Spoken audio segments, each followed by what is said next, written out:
In this lesson, you will edit dimensions with their grips and by using specialized commands to break extension lines and adjust the spacing between dimension lines. You will also alter associated geometry and learn how to override dimension text. Open the Engine 6 project file and zoom in down here. I notice that it's kind of tight in this area. With this 7 here, it's very close to the extension line of this aligned dimension. That's no problem. We can move the 7 over. Click the 7, and its entire dimension object highlights. Put the cursor right on this grip, and you'll see a grip menu appear. Choose Move Text Only, and then click a point up here to locate the number. Press Escape to deselect. Zoom out, and I notice that I neglected to dimension the distance between this hole and this hole. Let's do so now with a new linear dimension. Click Linear here on the Dimensions panel, and then snap to the center of this circle and the center of this one. Move the cursor up and click right here to snap these lines so that they're all coincident. Then click this dimension to highlight it. Use its grip by clicking it and stretch it up. Click again to put it back down and press Escape to deselect. Now, over here we have these dimensions that were created by the baseline command, and their dimension lines are all evenly spaced. Up here, I just clicked this at some arbitrary distance above 96. So we can use a specialized command to keep the dimension lines evenly spaced. It's located right here. Click Adjust Space.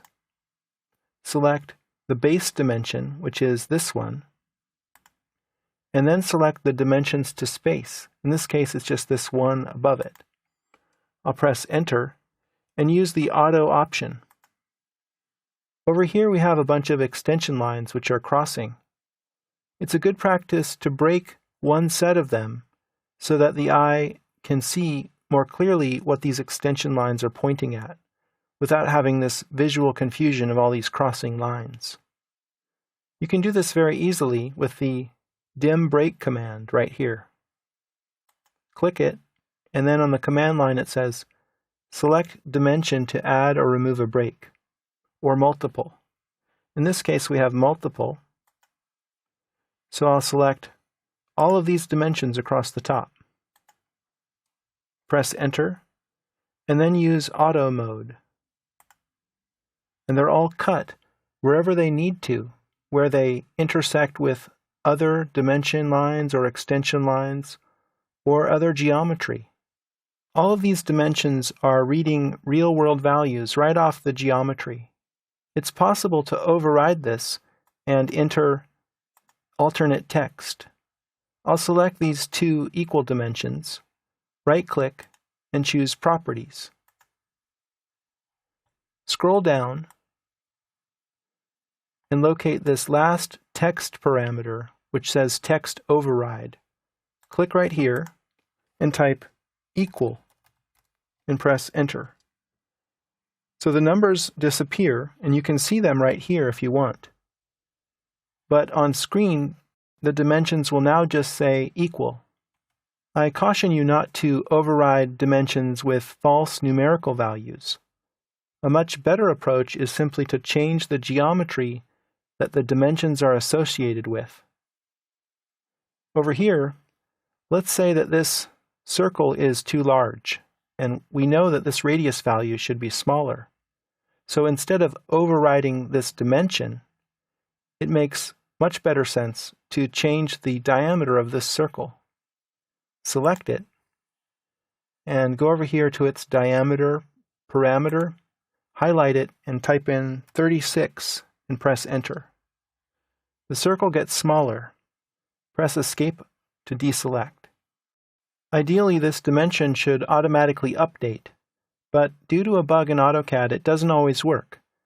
You can convince it to update just by going into the dimension style and coming back out again.